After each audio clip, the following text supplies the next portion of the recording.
चंद्रशेखर उर्फ रावण भारत में दलित अधिकारों और सामाजिक न्याय की लड़ाई का एक प्रमुख चेहरा हैं। चंद्रशेखर उर्फ रावण एक क्रांतिकारी नेतृत्व की कहानी। चंद्रशेखर उर्फ रावण भारत में दलित अधिकारों और सामाजिक न्याय की लड़ाई का एक प्रमुख चेहरा हैं। वे भीम आर्मी के संस्थापक और बहुजन समाज के लिए संघर्षरत एक सशक्त नेता हैं। उनकी कहानी शोषण, संघर्ष और साहस से भरी हुई है। उनकी जीवनगाथा में न केवल राजनीति बल्कि सामाजिक बदलाव के लिए क्रांति की भावना भी झलकती है। जन्म और शुरुआती जीवन। चंद्रशेखर का जन्म 1986 में उत्तर प्रदेश के सहारनपुर जिले के एक छोटे से गांव चुरखी में हुआ। वे दलित समुदाय से आते हैं जो सदियों से जातिगत भेदभाव और उत्पीड़न का शिकार रहा है।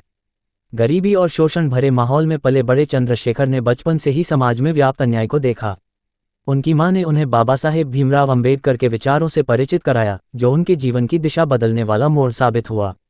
रावण नाम की कहानी अपने उपनाम रावण के पीछे चंद्रशेखर का ये तर्क है कि रावण पौराणिक कथाओं में बहुजन समुदाय का प्रतीक है, जिसे इतिहास में गलत तरीके से प्रस्तुत किया गया। वे इसे अन्याय के खिलाफ प्रतिरोध और ज्ञान के प्रतीक के रूप में देखते हैं। इस उपनाम ने उन्हें एक पहचान दी जो सीधे बहुजन समाज से जुड़ी हुई है।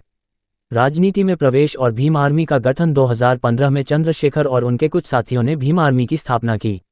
ये संगठन मुख्य रूप से उत्तर प्रदेश में दलित समुदाय के अधिकारों के लिए काम करता है।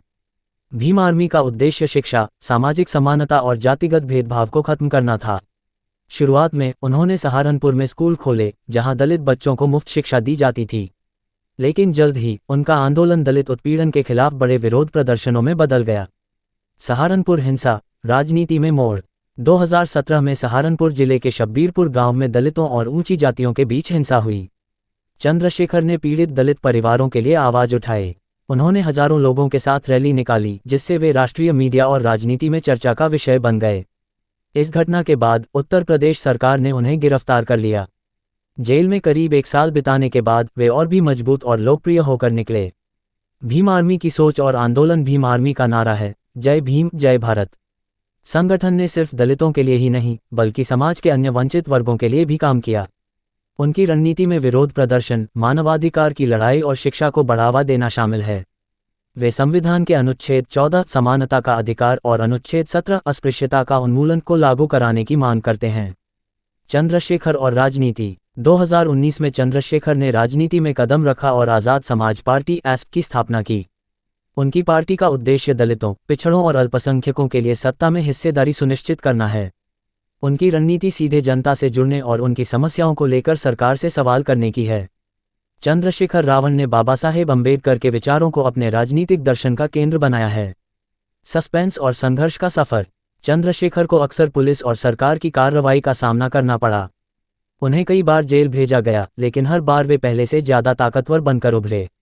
उनका संघर्ष सिर्फ एक राजनीतिक लड़ाई नहीं है, यह एक सामाजिक क्रांति है। उनकी कहानी में ये सस्पेंस है कि कैसे एक साधारण गांव का लड़का आज लाखों दलितों और वंचितों के लिए उम्मीद की किरण बन गया। फिल्मी अंदाज में उनकी कहानी एक शुरुआत, छोटे से गांव का लड़का जो जातिगत भेदभाव और गरीबी का शिकार है। मां द्वारा डॉक्टर अंबेडकर की किताबें पढ़ाने का दृश्य। 2 टर्निंग पॉइंट, स्कूल में दलित बच्चों को अलग बैठाने का विरोध करना। भीम आर्मी की स्थापना और पहली बार सरकार के खिलाफ खड़ा होना। 3 संघर्ष और सस्पेंस, सहारनपुर हिंसा के बाद जेल भेजा जाना। जेल में सरकार द्वारा उनके आत्मविश्वास को तोड़ने की कोशिश। बाहर आकर भीम आर्मी को राष्ट्रीय आंदोलन में बदलना। 4 क्लाइमैक्स, संसद में दलित अधिकारों की बात उठाना। पुलिस और सरकार के खिलाफ जनता की ताकत दिखाना। निष्कर्ष, चंद्रशेखर उर्फ रावण आज केवल एक नाम नहीं है, बल्कि वे सामाजिक बदलाव और राजनीतिक क्रांति का प्रतीक हैं। उनकी कहानी हमें सिखाती है कि ज्ञान, साहस और एकता के दम पर हर अन्याय का अंत किया जा सकता है। ये फिल्मी कहानी दर्शकों को प्रेरित करेगी और उन्हें अपने अधिकारों के लिए लड़ने की ताकत देगी। सूचना सिर्फ मान्यताओं और जानकारियों पर आधारित है। यहाँ ये बताना जरूरी है कि यह मेरा वीडियो किसी भी तरह की मान्यता, जानकारी की पुष्टि नहीं करता है। किसी भी जानकारी या मान्यता को अमल में लाने से पहले संबंधित विशेषज्ञ से सलाह लें। धन्यवाद।